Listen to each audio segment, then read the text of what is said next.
Olá, você está na 6ª temporada da Reconnect. Você sabe o que é a maçonaria? Saiba agora na Reconnect.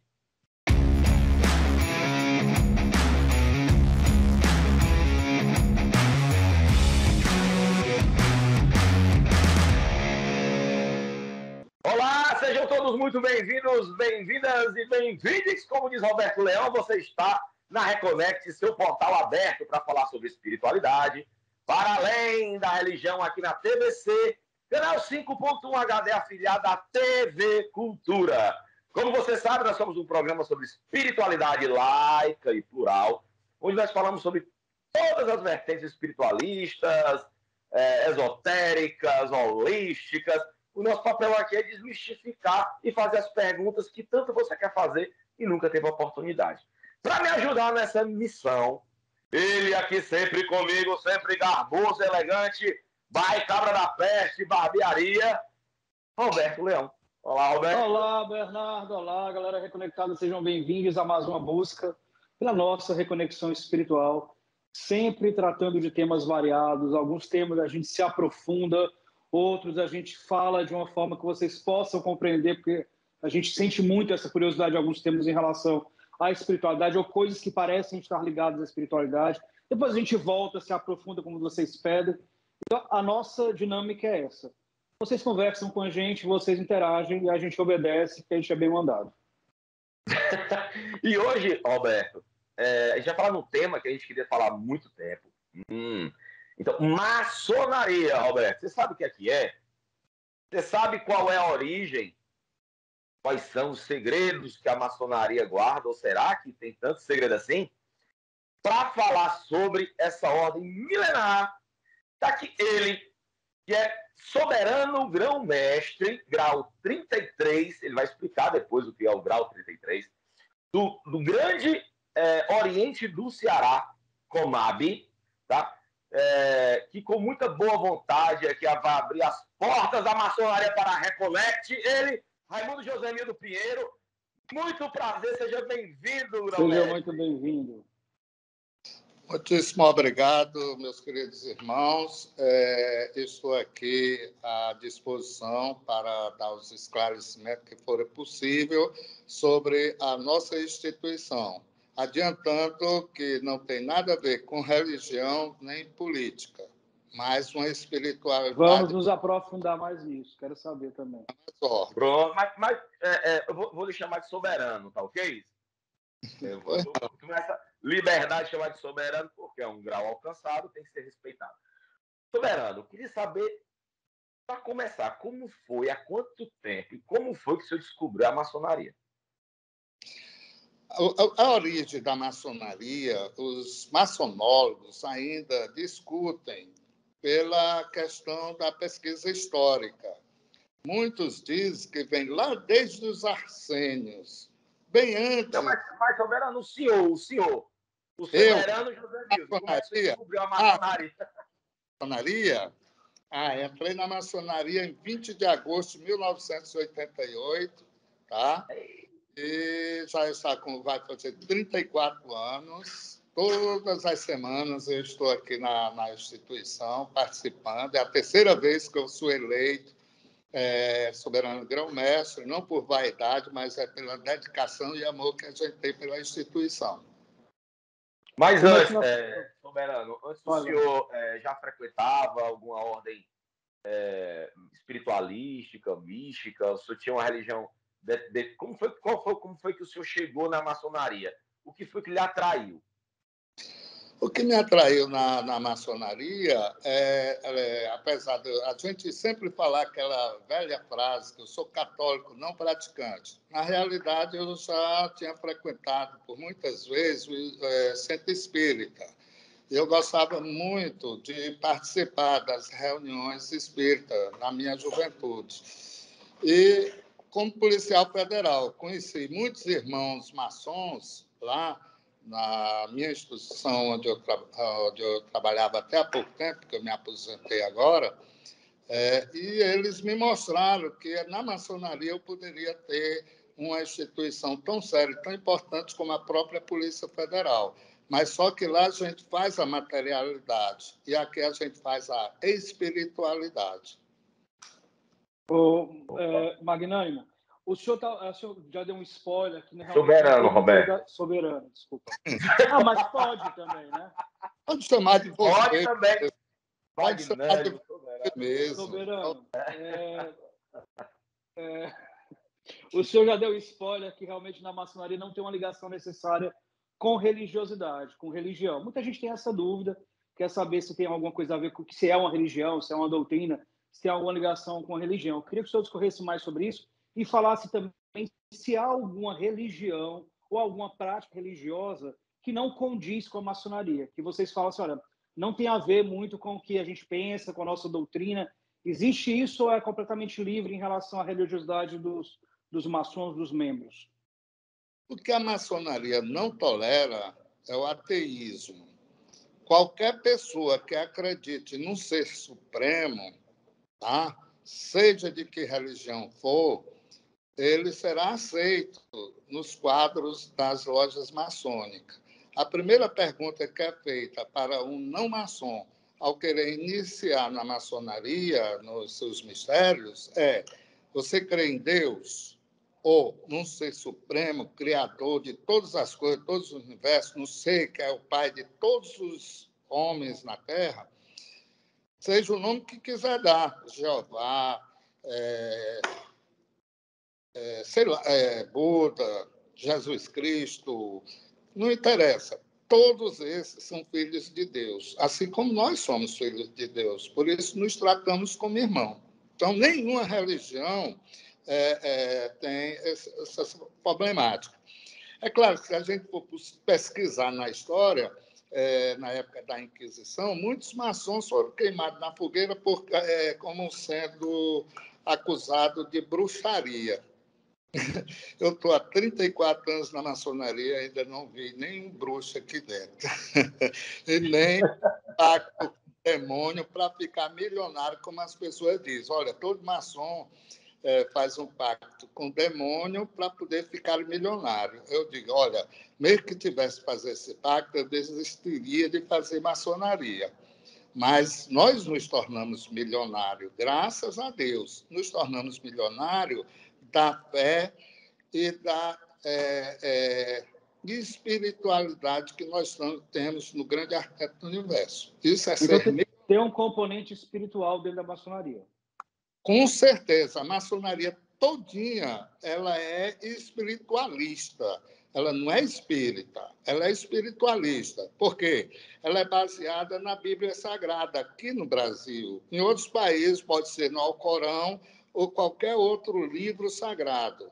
Nenhuma reunião maçônica em qualquer parte do mundo ela começa sem a leitura de um dos salmos do livro sagrado. No nosso caso, eu posso até quebrar um pequeno segredo, que não é segredo. Não, fale todos, por favor. É o Salmo 133, que diz: ó, quão bom e quão suave viver unidos os irmãos. Essa união não é só dos irmãos que se encontram na maçonaria, mas em todo o planeta, porque todos nós nos reconhecemos como verdadeiros irmãos, escolhido e não dado de presente pelos nossos pais. Mas na prática, só para ficar mais claro, fora a leitura do Salmo, tem alguma outra prática espiritualista dentro dos rituais da maçonaria? Eu não diria que seria uma prática religiosa, mas espiritualista há em todas as instituições iniciáticas, tá certo? Por exemplo, nós não podemos fazer uma iniciação sem passar por uma liturgia e uma ritualística apropriada para aquilo. Tá? Então, isso não deixa de ser uma exigência da própria ordem. Isso é universal. O que é feito Mas aqui... alguma prática mágica, contato com espiritualidade? Não. Ninguém recebe espírito, não. Ninguém baixa espírito. Não é como o candomblé, como o centro espírita, onde a pessoa recebe assim, entidades e tal. Não. A nossa é como aquela oração que você faz em casa, mesmo sem ter nenhuma religião. Você fala diretamente com Deus. Tá? Então, não precisamos, no meu caso, eu sou deísta, eu me considero deísta. Respeito todas as religiões, respeito todas as opções das pessoas que querem seguir qualquer tipo de religião, seja o candomblé, o Xangô, o espírita, a Igreja Católica, o Evangélico, todos, para mim, são irmãos, desde que creiam no Ser Supremo. Esse Ser Supremo não é diferente de religião para religião, é o único Deus. É assim que eu penso, é assim que a maçonaria coloca em ensinamento a todos os seus obreiros. Perfeito. Soberano, existe muitas teorias da origem da maçonaria, né? Qual é a mais assada? Isso remonta, inclusive, tem teorias que remontam até Salomão, né? Quais são as teorias mais aceitas dentro das grandes ordens maçônicas? Origem da maçonaria. Meu irmão, Bernardo, eu tenho que dizer até que os grandes maçonólogos, os pesquisadores sobre maçonaria, têm universidades, tese mais tese, procurando ver a origem da maçonaria, mas é tão longínqua e não temos um material histórico comprobatório para dizer a maçonaria teve origem em tal local. Contudo, nós temos dois tipos de concepção maçônica, que é a maçonaria operativa e a maçonaria, como é que eu digo? A nova operativa e a espiritual. A operativa subjetiva, melhor dizendo, operativa e subjetiva. A operativa era quando os maçons se reuniam para construir grandes templos. Tanto que a palavra maçom vem de pedreiro, é chamado pedreiros livres. Na época das grandes construções, das grandes catedrais, esses maçons ou esses pedreiros se reuniam uma vez ou duas vezes por ano para trocar ideias de como construir essas grandes catedrais, aquelas pirâmides, aquelas coisas todas. Então, tudo isso era calculado e eles tinham um respeito extraordinário. E eles guardavam consigo os segredos de como fazer essas construções. Tá? Hoje, nós fazemos uma construção não física, mas espiritual, onde cada pessoa que entra na maçonaria é chamada de pedra bruta. Ou seja, é um homem bom, é um homem limpo, é um homem probo, contudo, traz consigo os vícios do mundo profano, do mundo materialista, que existe na concepção da maçonaria fora da sua órbita. Então, quando ele chega dentro da maçonaria, nós, através de símbolos e alegorias, vamos entregando esse conhecimento filosófico num código de moral, no código de ética, para dentro do cumprimento desses códigos e trabalhando a sua própria personalidade, ele vai superando os seus vícios, as suas paixões e supervalorizando as suas virtudes. Então, é assim que a gente trabalha. Aí, qual é a melhor origem? Recentemente, nós podemos dizer que há 300 anos atrás, a maçonaria começou a escrever todas as suas histórias em constituições, regulamentos, no mundo mais moderno. Mas antes era só na prática. Mas essa teoria realmente assim que vem lá dos construtores do Templo de Salomão, essa teoria, né? Positivo. Como ele era um grande sábio, então os pedreiros ficavam ouvindo os ensinamentos. Positivo. Não tem base científica, não tem base histórica. Não. Tem um embasamento histórico. Com certeza, meu irmão. Eu posso lhe adiantar de que a maçonaria todinha ela é baseada na Bíblia. E na Bíblia está escrito lá sobre a história da construção do templo do rei Salomão, que coube a ele concluir a obra para Deus, em homenagem a Deus, o grande arquiteto do universo, porque o seu pai acabou pecando. Então, nós discutimos isso. Agora, essa construção é o modelo das lojas maçônicas espalhadas pelo mundo, onde cada loja é nada mais, nada menos do que uma miniatura do Templo de Salomão. O Templo de Rei Salomão.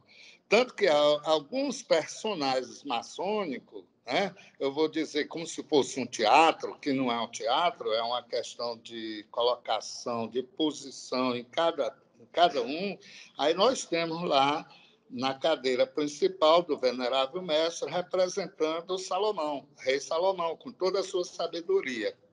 Então, aí é onde vem a sabedoria, força e beleza. Soberano, a gente está aqui, esse programa vai ao ar, estamos gravando também no mês em que se comemora o Dia Internacional da Mulher, né? Um mês que se fala sobre lutas em relação à igualdade.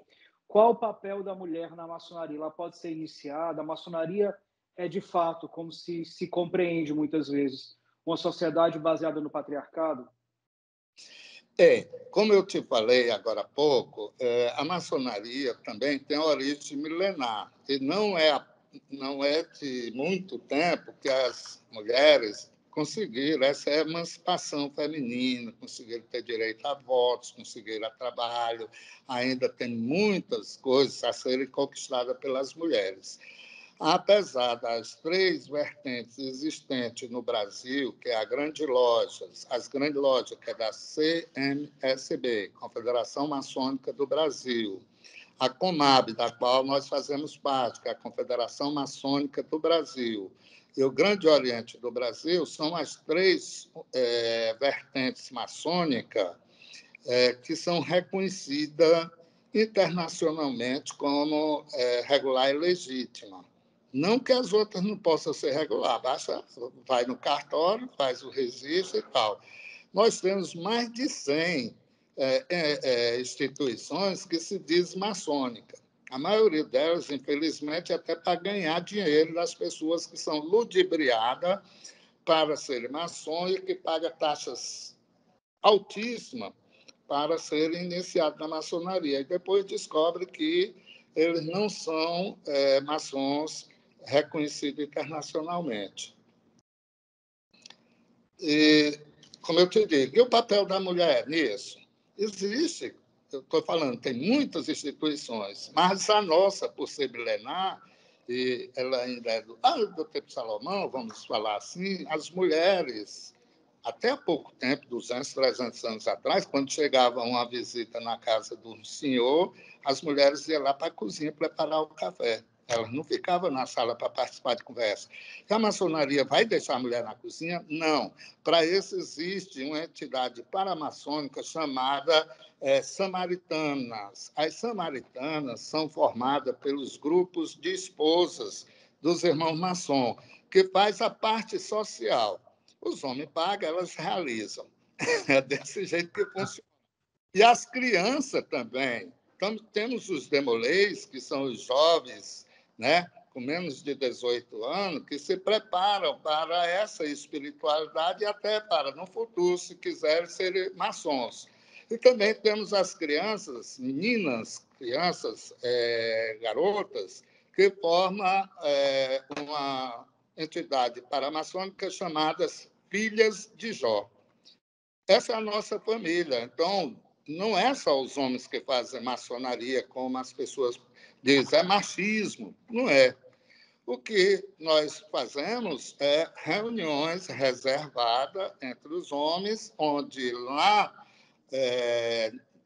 na concepção original, da maçonaria original, não cabe a aceitação da presença da mulher. Mas a presença da mulher se resume ao servir, no caso, é isso? O senhor falou sobre a questão milenar, mas assim, eu vejo que a maçonaria ela mudou em algumas coisas. Por exemplo, há 300, 400 anos não tinha o mesmo vestimento que a gente tem hoje, não tinha um celular ou um computador para a gente poder estar conversando, não tinha carro, quer dizer, algumas coisas a maçonaria conseguiu se adaptar à modernidade. Em relação ao papel da mulher, continua como Não, eu diria Desde a tradição milenar. teria uma visão ao contrário, meu irmão, se você me permite. Eu diria que Claro, ela claro. é serviçal, ela seria a patroa. Tá? Elas decidem em reuniões também paramaçônica, que a gente não vai dizer que é a maçonaria, mas eu posso lhe adiantar, no Brasil existem muitas e muitas potências maçônicas femininas, onde só entra mulher. Não tem, o homem também não tem acesso, porque elas criaram esse grupo só de mulheres, assim como tem a maçonaria mista, onde tem homens e mulheres. Eu estou Só para falando. deixar claro também, isso é bacana você explicar isso. Eu estou perguntando porque as pessoas têm essa dúvida, né? Claro, E a gente claro. está aqui para quebrar paradigma. Em relação ao homem trans, existe alguma relação com a maçonaria? Ele compreende o homem trans como homem de fato? E ele pode participar das reuniões maçônicas junto com, sim, como homem que realmente é? Olha, na minha concepção, e eu acredito que na maioria do povo maçônico, das três vertentes maçônicas, e eu estou falando isso aqui para que o povo também entenda, nós não temos nenhuma discriminação contra a opção sexual de quem quer que seja. Nem identidade de gênero, que no caso é a identidade de gênero, né? Que ele tenha um comportamento ético e moral. Nós não vamos aceitar, claro, que mesmo que um cara seja hétero, chegue aqui querendo, numa reunião onde estão todas as esposas, querer se mostrar que é mais homem que os outros e querer paquerar uma cunhada. Esse aí vai ser excluído da ordem. Mas você Assim, falou mais de caráter, mais em relação à identidade de gênero. Por exemplo, a pessoa nasceu com o corpo feminino, mas ela se identifica como homem e faz essa transição e é um homem de fato, porque é a forma que ele se identifica.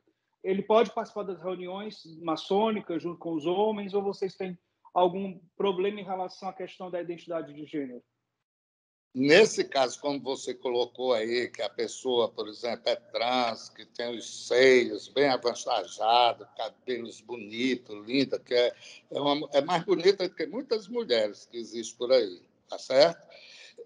Para ser maçom, eu tenho que dizer o seguinte: a primeira coisa que tem que ser feita é ser convidado por um outro maçom. Eu não posso, eu sou trans. Aí eu chegar para você, que é o grão-mestre, e dizer, eu quero ser maçom. Não.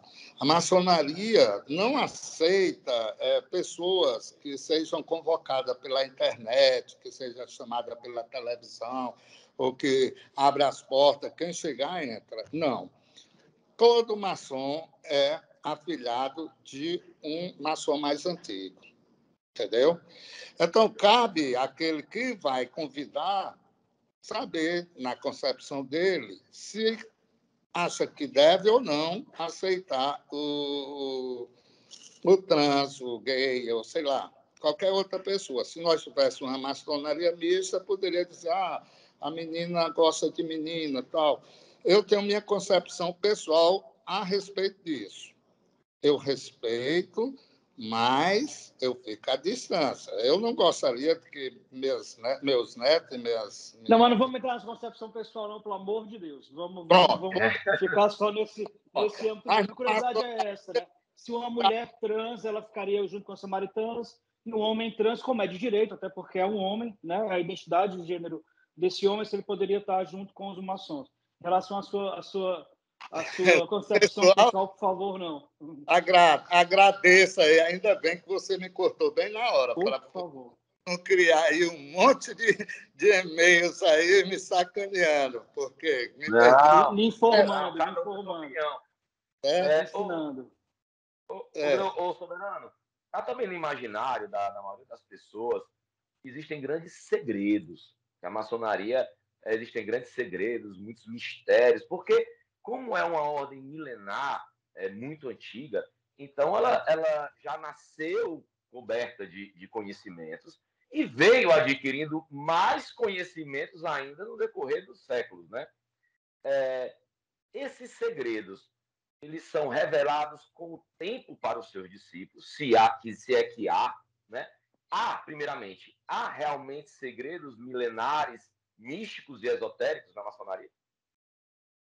Olha, eu posso garantir para você que o grande segredo da maçonaria é não ter segredo. Por quê? Porque é o seguinte, como eu te disse, na época da maçonaria operativa, os pedreiros livres não contavam os seus segredos para não perder o status de grandes construtores. Só que eles construíam edifícios de pedras. Hoje, o nosso segredo é construir templos espirituais. Então, o que caracteriza o segredo maçônico? São três coisas apenas. São sinais, palavras e toques. Esses são os grandes segredos da maçonaria, que é dita a cada grau que o candidato maçom vai, como se fosse uma faculdade. A cada grau que ele vai subindo na escada de Jacó, como nós falamos, que é 33 degraus, tá? Ele vai recebendo sinais, palavras e toques diferentes. Para quê? Para que ele seja reconhecido no grau que ele possui em qualquer parte do mundo. Porque lá, os mesmos sinais, palavras e toques que eu uso aqui na minha loja, aqui em Fortaleza, ele usa lá nos Estados Unidos, no Japão, e por onde tiver uma loja maçônica. Então é verdade, reconhecimento. que o maçom reconhece o outro de longe, sem precisar. Basta um pequeno sinal, com certeza, se ele for maçom, ele vai responder.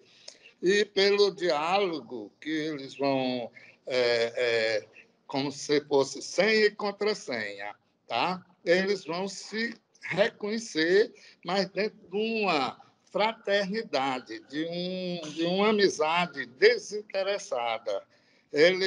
Tanto que no nosso código de ética diz, olha, a fraternidade nossa, a nossa fraternidade, ela não aceita auxiliar um outro maçom em detrimento de alguém que tem um direito maior. Nós temos que respeitar o direito daquele mesmo sem ser maçom. E outra, nós fazemos um juramento de socorrermos uns aos outros, se possível, com sacrifício da própria vida, desde que seja por uma causa justa e legal. Nós não podemos aqui acobertar criminosos, não podemos acobertar traficantes, estrupadores, estelionatários. Essas pessoas, quando são descobertas, elas são sumariamente excluídas da ordem. Deixa eu lhe perguntar uma coisa, Soberano. Pode falar, Roberto, desculpe. Não é só uma curiosidade também. A gente ouve falar muito que existem maçons que estão ali na sociedade com papéis muito importantes na sociedade, que alguns maçons construíram muitas coisas importantes dentro da nossa história. Queria que o senhor citasse algumas personalidades que as pessoas geralmente não sabem, mas que são maçons, ou que eram maçons. Só um minutinho, Soberano, só um minutinho. Pois não. Duramos aqui o tempo do nosso primeiro bloco. Nossa, fica aí que o papo tá bom. Hoje, aqui, com o Soberano, Grão-Mestre Grau 33. Voltamos, você está na Reconect, seu portal aberto para falar sobre espiritualidade, para além da religião aqui na TVC, afiliada da TV Cultura. Queria começar esse segundo bloco agradecendo muito aos nossos apoiadores culturais, pessoal aqui do Cabra da Peste, Guardaria Cabra da Peste, deixa a gente menos feio aqui para poder gravar direitinho para você, tá? Pessoal da Erlene Clínica de Beleza, um abração. Então, você, mulher que está assistindo a gente, quer fazer sonho no seu cabelo, quer tomar aquele banho de sol, banho de lua, então vai lá na Erlene Clínica de Beleza, que ela tem lá os melhores serviços aí de Fortaleza. Queria mandar um abração também para o pessoal da Casa Xangô, um grande abraço. O pessoal da Casa Xangô também, artigos religiosos. E o pessoal do Paraíba Burger. Paraíba Burger. Sensacional. Sensacional. Então, vai aparecer aqui as redes sociais do Paraíba Burger. Você liga lá para eles e pede seu hambúrguerzinho, tá com fome. Hoje é domingo. Você está assistindo esse programa domingo, 6h30 da noite, com a sua família. Então, liga lá, bateu uma fome, liga para o Paraíba Burger. Tá? Hoje, aqui, com muito prazer e satisfação, recebemos aqui o Soberano Grão-Mestre Grau 33 do Grande Oriente do Ceará, Comab, Raimundo Josenildo Pinheiro, que prontamente nos atendeu aqui, de uma forma muito gentil, muito bacana aqui, respondendo as perguntas aqui que a gente está fazendo. Então, eu queria primeiro agradecer a Comab, agradecer aqui o Grande Oriente do Ceará, no papel aqui do Soberano Grão-Mestre da UF33, né? Por essa né, grande... Fugiu a palavra, Roberto, me salva. Pela disponibilidade, o senhor está aqui tirando disponibilidade, dúvidas. essa seria a palavra, Roberto, muito obrigado. Essa disponibilidade está aqui tirando as nossas quebrando dúvidas. paradigmas, tirando preconceito. Quebrando paradigmas, né? Eu queria falar aqui, antes da gente começar o segundo bloco, antes do Roberto vai fazer a pergunta que eu sempre corto ele, né? Que eu já visitei, tive o prazer de conhecer pessoalmente aqui o soberano José Mildo, né, pessoalmente, e é uma grande pessoa que me recebeu de uma forma muito educada, né, dentro dos estabelecimentos aqui da Grande Oriente do Ceará. Então, gostaria aqui publicamente agradecer a forma muito educada e muito, muito, muito bacana que eu fui recebido na loja. Muito obrigado, soberano. Vamos lá, Roberto. A sua presença sempre, meu irmão. Vamos lá. Eu tinha feito uma pergunta para o senhor, que era uma pergunta que eu acho que as pessoas têm muita curiosidade em saber, em relação aos grandes feitos da maçonaria e grandes nomes da maçonaria que nós não conhecemos. A gente pode fazer um recorte mais específico em relação ao Brasil. Eu acho que aguça mais a nossa curiosidade e nos interessa mais. Quem são os grandes nomes da maçonaria no Brasil que as pessoas, em geral, não têm nem ideia de que eram ou são maçons? Vamos começar lá pelo princípio lá do trabalho da maçonaria na independência. A independência foi um movimento que começou dentro das lojas maçônicas, à época, com Gonçalves Ledo e José Bonifácio. Um era libertador, que queria quebrar os laços com Portugal, e o outro era imperialista, e queria continuar com o Império. E aí acabou rachando de uma certa forma, mas ganhou aquele discurso lá de Gonçalves Ledo, e que no dia 20 de agosto, uma loja maçônica aqui no Brasil declarou a independência do Brasil. Mandou para a princesa Isabel, ela mandou o seu mensageiro para Dom Pedro, e Dom Pedro, lá em 7 de setembro, que na época não tinha ainda avião, ele estava indo para São Paulo, eu não vou entrar em detalhes do que era que ele ia fazer em São Paulo, né? Ele recebeu a comunicação e gritou: independência ou morte. Mas isso já foi no dia 20 de agosto. E o que acontece? Tanto que 20 de agosto tornou-se o dia do maçom no Brasil.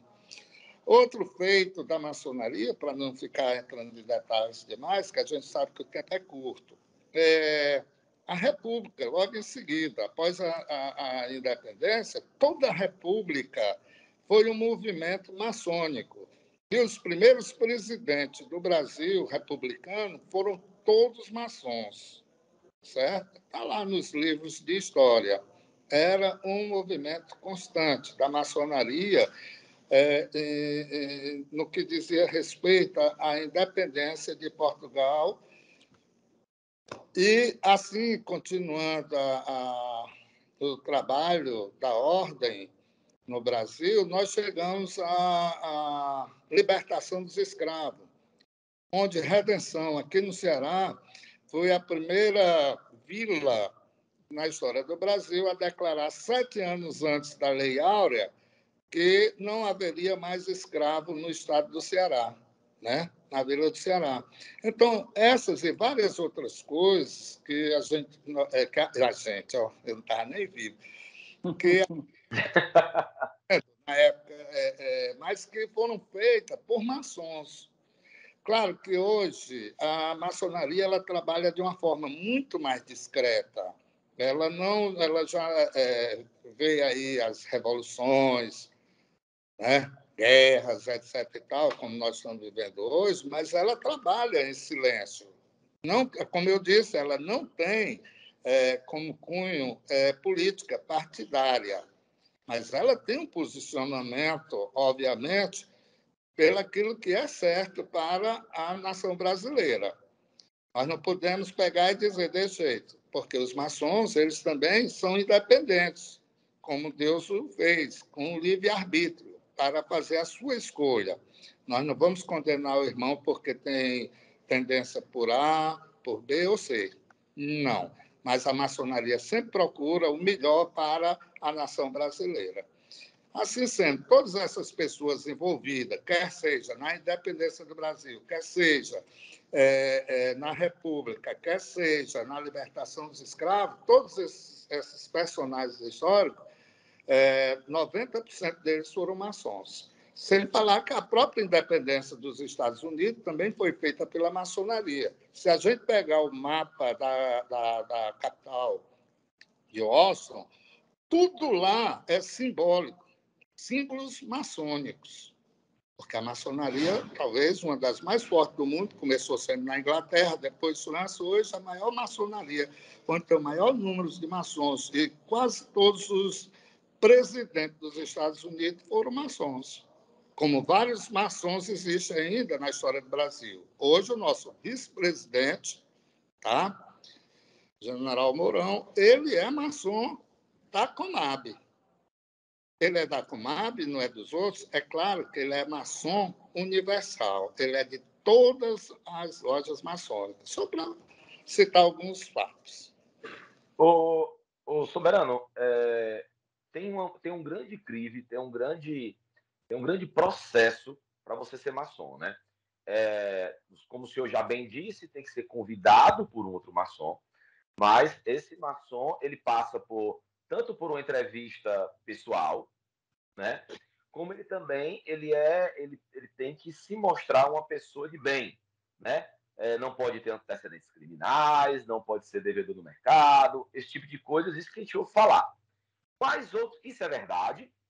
Quais outros crimes, quais outras seleções, como é que funciona esse funil para garantir a integridade da massa maçônica? Pois é, meu irmão, isso tudo é verdade, mas mesmo assim a peneira tem buracos que passam um ou outro que diverge da verdadeira filosofia maçônica. Mas quando é descoberto, eles são excluídos, como eu disse. Ninguém vai pegar e matar o sujeito porque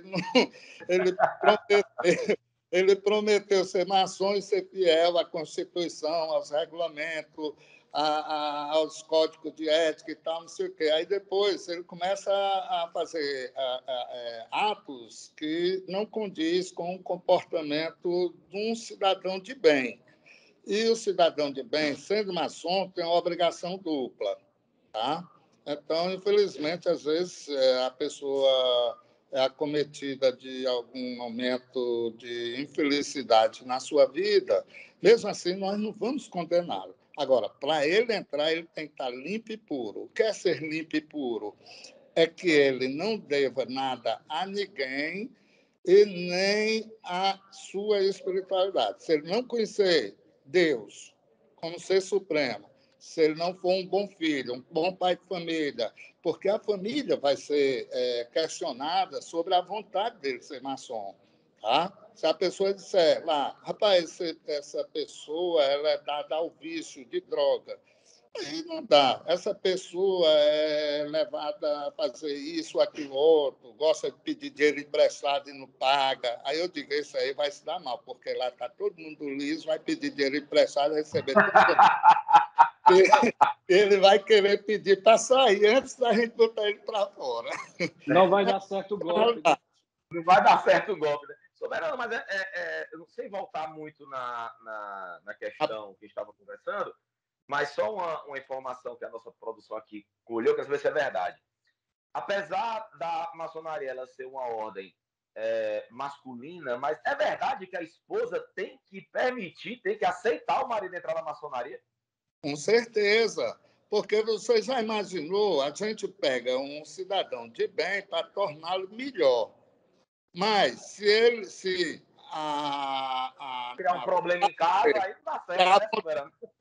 Se a vontade dele querer ser maçom for contrária à vontade da esposa, já vai criar um clima de insatisfação familiar. Poxa, não é isso que a maçonaria quer. A gente quer tornar o cidadão melhor. Se ele é bom, ele tem que sair daqui melhor. Ou seja, como você disse, a gente, quando convida um cidadão, eu digo muito, muito que a maçonaria é uma escola onde pega os líderes não maçons na sociedade, traz para dentro da maçonaria e, através de ensinamentos, como eu falei, através de símbolos e alegorias, com seus significados filosóficos para o engrandecimento da alma, do espírito, da mente, ele vai aprender a ser bem melhor. Aí a gente devolve esse líder para a sociedade como um verdadeiro líder e não um chefe. O senhor falou sobre a questão da ideia de que a maçonaria se ajuda ali financeiramente. O senhor já disse que não é bem assim. Mas eu queria que você se aprofundasse e nos dissesse assim, como os irmãos maçons ou os maçons ali que congregam dentro da maçonaria, como é que eles fazem para se ajudar e se existe também alguma Serviço atividade dentro da social, né? maçonaria. Atividade Não é social. só isso. Por exemplo, eu estou passando por uma dificuldade, não só financeira, mas dentro do meu relacionamento, ou até financeira mesmo, ou perdi meu emprego. Os maçons, eles se ajudam nesse sentido ou não? Pois é, meu irmão. Aqui na mão eu tenho a revista Primeiro Passo, que é a edição aqui da nossa. Não dá para ver bem, mas bem aqui no cantinho. Da El Chicote, é isso? É, Chicote é a história do jornal O Povo, quando foi o primeiro título dele era o Chicote. Isso é um trabalho que nós fizemos aqui, numa revista interna, e um deles tem aqui, O Segredo Revelado, a solidariedade maçônica. Nós, maçons, juramos ajudar uns aos outros sempre que for necessário, mas nós não podemos pegar e estar tirando da nossa própria família para ajudar um irmão. A gente não é que a gente vai dar o que sobra, mas um pouquinho de cada um, tá? É o suficiente para atender um maçom. Como os maçons estão aqui mais para atender a sociedade mais carente, através de ações sociais, com as nossas samaritanas, onde tem distribuição de cesta básica. Agora mesmo nós fizemos uma campanha maravilhosa, ou até quem quiser depois pode pegar o contato do Irmão Sol, Irmã Lua, que é uma entidade que distribui mais de 250 quentinhas na comunidade carente, e nós fizemos uma parceria com ela.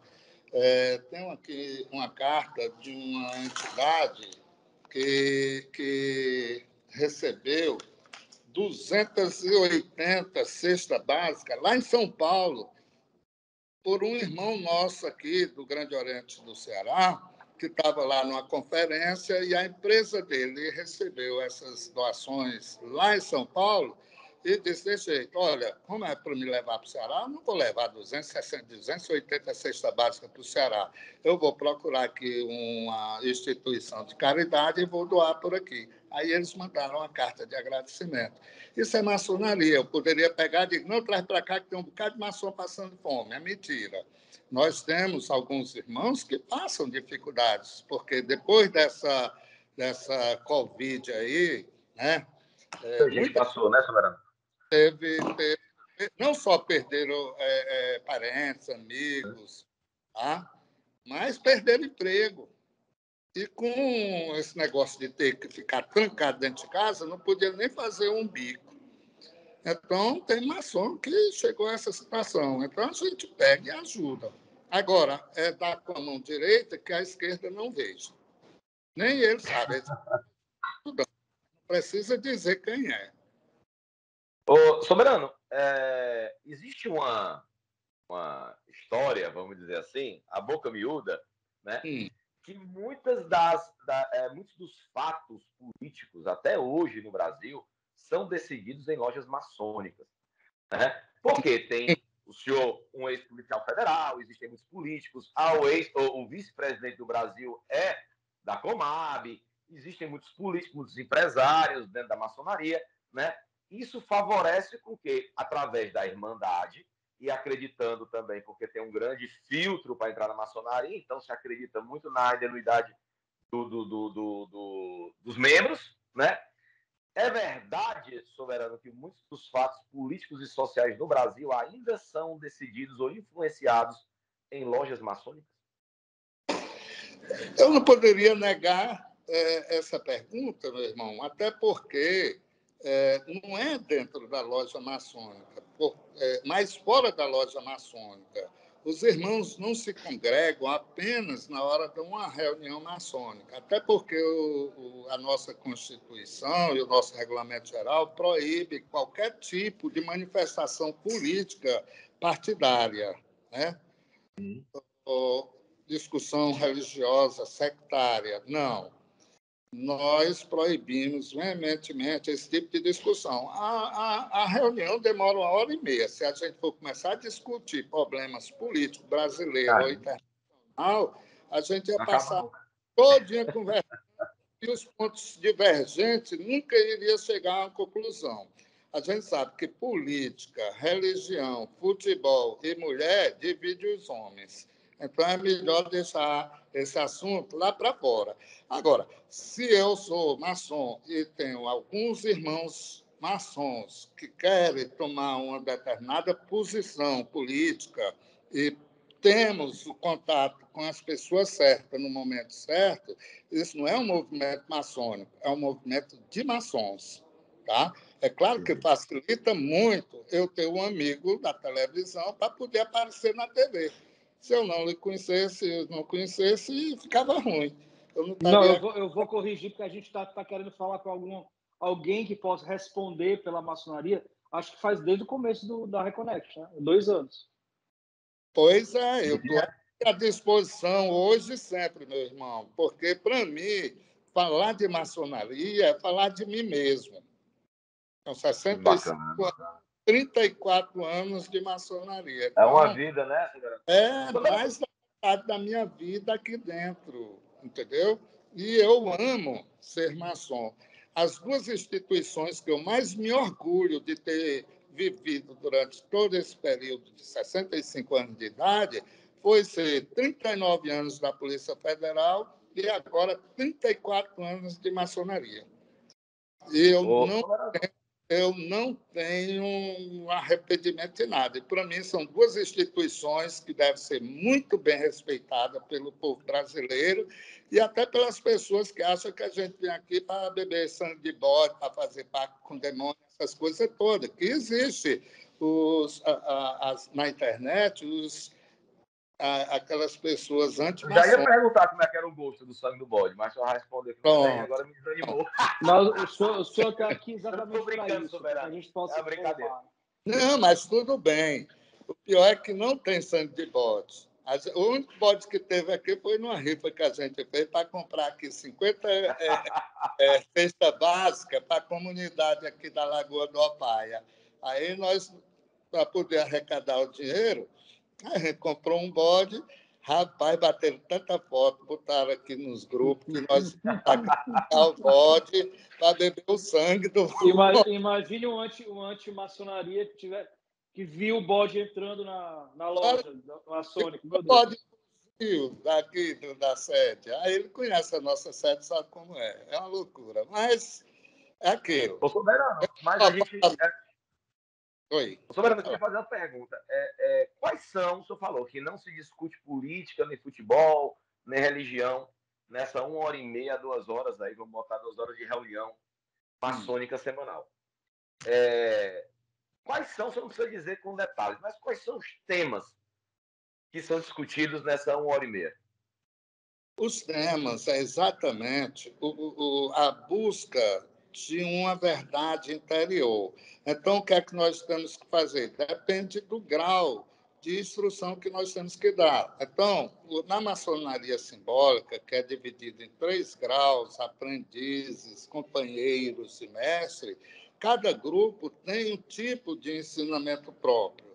E como é que é feito esses ensinamentos? Vamos botar lá na tela e tal, da aula? Não.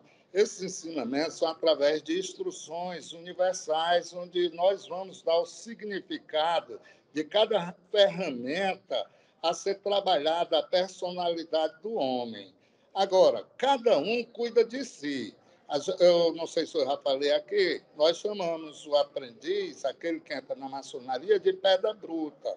Ou seja, é como se fosse um ser tirado da natureza.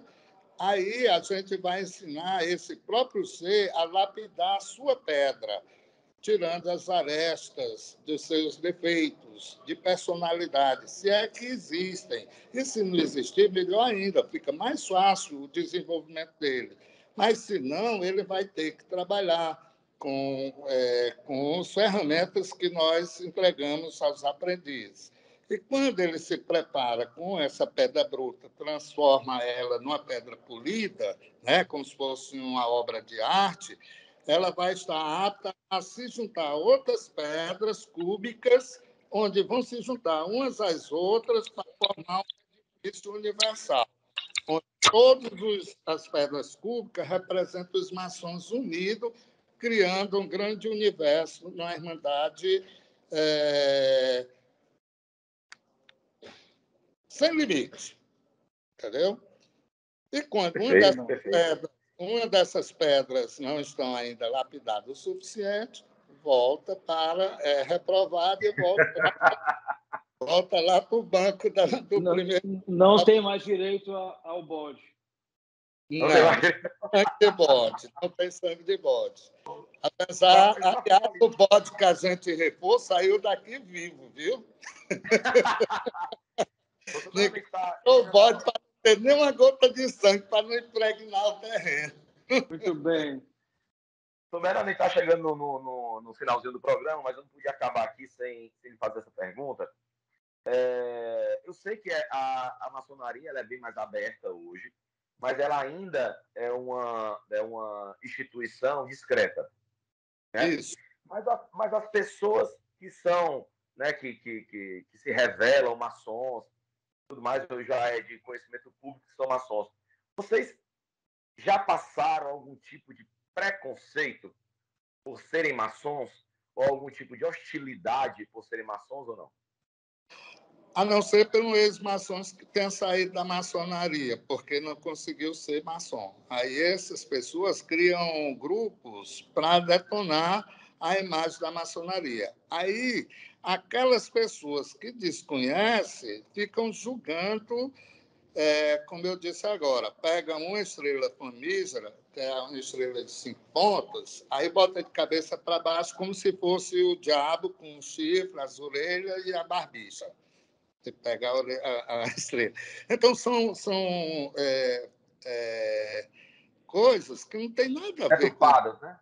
Informações deturpadas. Realidade.